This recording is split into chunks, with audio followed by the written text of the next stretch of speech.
दोस्तों वीडियो में बात करेंगे कि पीएम मोदी की इंडोनेशिया यात्रा, ऑस्ट्रेलिया यात्रा और न्यूजीलैंड यात्रा से पहले क्या ऐसी रिपोर्ट आई है जिसे लेकर मजाक बन गया है। आज से पीएम मोदी की नई विदेश यात्रा की शुरुआत हो रही है। जब से देश की जनता से विदेश ना जाने की अपील की है, चौथी बार पीएम मोदी भारत से उड़ान भर रहे हैं और चौथी बार में देश तो बहुत सारे हो चुके हैं। कई बार एक यात्रा में 8 देश हो जाते हैं, कई बार 4-5 देश हो जाते हैं। अब की बार 3 देशों की यात्रा पर जा रहे हैं, इंडोनेशिया की यात्रा, ऑस्ट्रेलिया की यात्रा और न्यूजीलैंड की यात्रा। पहले उसका शेड्यूल आपको बता देते हैं, उसके बाद आपको ये बताएंगे कि इन यात्रा से पहले क्या ऐसी अंतर्राष्ट्रीय रिपोर्ट आई है जिसे लेकर विपक्षी नेता मजाक उड़ा रहे हैं कि क्या ये पीएम मोदी की मेहनत का परिणाम है, क्या इसे कहते हैं डंका बजना। किस बात को लेकर सवाल उठाए हैं और वाकई सवाल बनते भी हैं। पहले विदेश यात्रा की बात कर ले कि पीएम मोदी किस मकसद से किस देश की यात्रा कर रहे हैं। प्रधानमंत्री मोदी 6 से 11 जुलाई तक इंडोनेशिया, ऑस्ट्रेलिया और न्यूजीलैंड के दौरे पर रहेंगे। हाल फिलहाल सेशल्स के दौरे से लौटे थे, उसके बाद एक बार फिर विमान में पीएम मोदी चढ़ रहे हैं। तो क्या खबर सामने आई है। 3 देशों की यात्रा का पहला चरण है इंडोनेशिया का। वहां पर क्या करने वाले हैं, वहां राष्ट्रपति के साथ द्विपक्षीय वार्ता होगी और भारतीय समुदाय को संबोधित करेंगे, यानी मोदी मोदी के नारे वहां पर भी सुनाई देंगे। ये तो पीएम मोदी का एक तरह से प्रोटोकॉल का हिस्सा सा बन गया है कि भारतीय समुदाय को संबोधित करना, वहां पर भारतीयों को बुलाया जाता है, मोदी मोदी कराया जाता है। उसके बाद भारत में कहा जाता है कि देखिए डंका बज रहा है। उसके बाद दूसरा पड़ाव है पीएम मोदी का ऑस्ट्रेलिया का। 8 से 10 जुलाई तक पीएम मोदी ऑस्ट्रेलिया में रहेंगे। वहां पर क्या करेंगे, ऑस्ट्रेलिया के मेलबर्न का दौरा करेंगे। यात्रा ऑस्ट्रेलिया के प्रधानमंत्री एंथनी एल्बनीज के निमंत्रण पर हो रही है। मेलबर्न में प्रधानमंत्री मोदी प्रधानमंत्री एल्बनीज के साथ द्विपक्षीय वार्ता करेंगे। वो ऑस्ट्रेलिया की गवर्नर जनरल सैम मोस्टिन से भी मुलाकात करेंगे। प्रधानमंत्री भारत ऑस्ट्रेलिया सीईओ फोरम में हिस्सा लेंगे और दोनों देशों के प्रमुख उद्योगपतियों को संबोधित करेंगे। साथ ही भारतीय समुदाय के एक बड़े कार्यक्रम में भी शामिल होंगे, यानी वहां पर भी भारतीयों को संबोधित करने का कार्यक्रम है। ऑस्ट्रेलिया के बाद बारी आती है न्यूजीलैंड की। न्यूजीलैंड का ये किसी भी भारतीय प्रधानमंत्री का पहला आधिकारिक दौरा है। न्यूजीलैंड के दौरे की बात करें तो 4 दशक बाद किसी भारतीय प्रधानमंत्री की ये पहली आधिकारिक न्यूजीलैंड यात्रा होगी। ऑकलैंड में प्रधानमंत्री मोदी न्यूजीलैंड के प्रधानमंत्री क्रिस्टोफर लक्सन के साथ द्विपक्षीय वार्ता करेंगे। विदेश मंत्रालय के अनुसार ऑकलैंड में प्रधानमंत्री प्रमुख कारोबारी और खेल जगत की हस्तियों से भी बातचीत करेंगे। साथ ही प्रधानमंत्री मोदी अपनी यात्रा के दौरान भारतीय समुदाय के लोगों को भी एक बड़ी सभा को संबोधित करेंगे। यानी विदेश में रैली तो पीएम मोदी की पक्का तय नजर आती है। जहां भी जाते हैं रैली के अंदाज में भारतीय समुदाय को संबोधित जरूर करते हैं और उसके बाद इसको लेकर डंका पीटा जाता है। लेकिन डंका पीटने का परिणाम क्या है, एक अंतर्राष्ट्रीय रिपोर्ट क्या आई है जो सवाल उठाती है कि हमारे पासपोर्ट की क्या इज्जत रह गई है, हमारे पासपोर्ट की रैंकिंग कहां तक गिर गई है। यह रिपोर्ट सामने आई है। उससे पहले पीएम मोदी का एक नया बयान आप सुनिए। एक फिल्मी डायलॉग उन्होंने इस्तेमाल किया था कि देख रहा है विनोद। तो पीएम मोदी ने क्या बोला था, जरा सुनिए। मेरा भी वही स्वभाव है, मैं लक्ष्य छोटे नहीं रखता, मैं सोच छोटी नहीं रखता। अगर स्टैच्यू भी बनाता हूं तो दुनिया में सबसे बड़ा बना के रख देता हूं।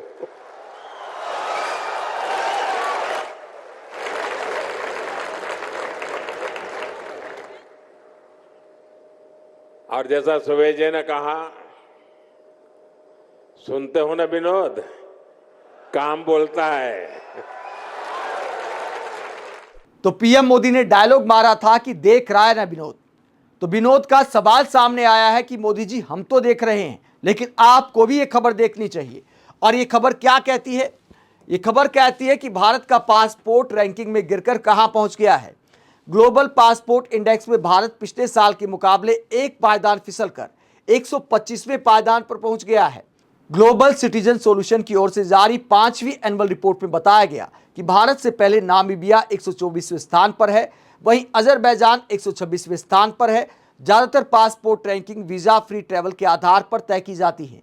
इस रैंकिंग में कुल 197 देश शामिल हैं, यानी हमारी रैंकिंग 197वें देश में 125वें नंबर पर है।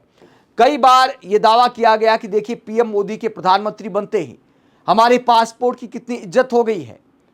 लेकिन अब जब लगातार गिरता जा रहा है, 125वें पायदान पर पहुंच गया है, 197 देशों में, और हमारा दावा किया जाता है कि पीएम मोदी हमें विश्व गुरु बना रहे हैं। अगर हम वाकई विश्व गुरु बनने की तरफ जा रहे होते तो कम से कम टॉप 10 में तो होना चाहिए था, लेकिन 125वें पायदान पर जब रैंकिंग गिर गई है तो विपक्षी नेता पीएम मोदी से सवाल पूछते हैं और क्या कहते हैं। प्रियंका भारती कहती हैं, पीएम दूसरे देशों में जाते हैं, अवार्ड लेकर आते हैं और अपने महल में सजाते हैं, उन्हें कभी पता चलेगा कि ग्लोबल पासपोर्ट इंडेक्स में भारत एक पायदान फिसलकर 125वें स्थान पर पहुंच गया। भारत से पहले नामीबिया 124वें स्थान पर है, अजरबैजान 126वें स्थान पर है। ऐसे कैसे विश्व गुरु बनेंगे? तो प्रियंका भारती सवाल करती हैं कि ऐसे कैसे विश्व गुरु बनेंगे। आम आदमी पार्टी के प्रवक्ता अनुराग ढाढा कहते हैं, भगवान के चंदे की लूट बढ़ रही है और भारतीय पासपोर्ट की रैंकिंग लगातार घट रही है। यही है मोदी मॉडल। तो मोदी मॉडल पर सवाल किया जाता है और यह भी सवाल बनता है कि एक तरफ पीएम मोदी दोस्ती के जलवे की बात करते हैं, दूसरी तरफ जब भारतीय पासपोर्ट की साख गिर रही है तो दोस्ती का आखिरकार फायदा क्या है? दोस्ती के जलवे के नाम पर हाल फिलहाल क्या बोला था, जरा सुनिए। साथियों, युद्ध के इसी समय में भारत की दूसरे देशों के साथ जो दोस्ती है ना, वो दोस्ती भी बहुत काम आ गई। जब ये संकट शुरू हुआ था उससे पहले भारत 25-26 देशों से ही ईंधन का, ऊर्जा का आयात करता था, लेकिन संकट के समय भारत की डिप्लोमेसी का जलवा दिख गया। दूसरे देशों के साथ हमारे अच्छे संबंध इस संकट की घड़ी में बहुत काम आए। युद्ध के दौरान ही भारत 40 से ज्यादा देशों से ईंधन मंगाने लगा। भारत ने दुनिया को स्पष्ट संदेश दिया कि हमारे लिए राष्ट्रहित और राष्ट्र के नागरिकों का हित सर्वोपरि है। तो अपने मुंह मियां मिट्ठू बनते हुए पीएम मोदी अक्सर दोस्ती के जलवे की बात करते हैं, लेकिन अगर दोस्ती का जलवा होता तो पीएम मोदी को बताना चाहिए कितने देशों में वीजा ऑन अराइवल है, कितने देशों के साथ हमारे वीजा नियम कड़े हुए हैं या फिर आसान हुए हैं। चाहे अमेरिका की बात करें, चाहे इंग्लैंड की बात करें, चाहे ऑस्ट्रेलिया की बात करें, वहां पर परेशानियां बढ़ी हैं। तो क्या इसे दोस्ती का जलवा कहते हैं? क्या इसे डंका बजना कहते हैं? जब पासपोर्ट की रैंकिंग लगातार गिरती जा रही है और पीएम मोदी से विपक्षी नेता सवाल करते हैं कि जब आप आए दिन विदेश यात्रा पर रहते हैं तो क्या ये उसका परिणाम है? आप क्या सोचते हैं? कमेंट बॉक्स पर अपनी राय जरूर दें, साथ ही चैनल को सब्सक्राइब भी करें। नमस्कार।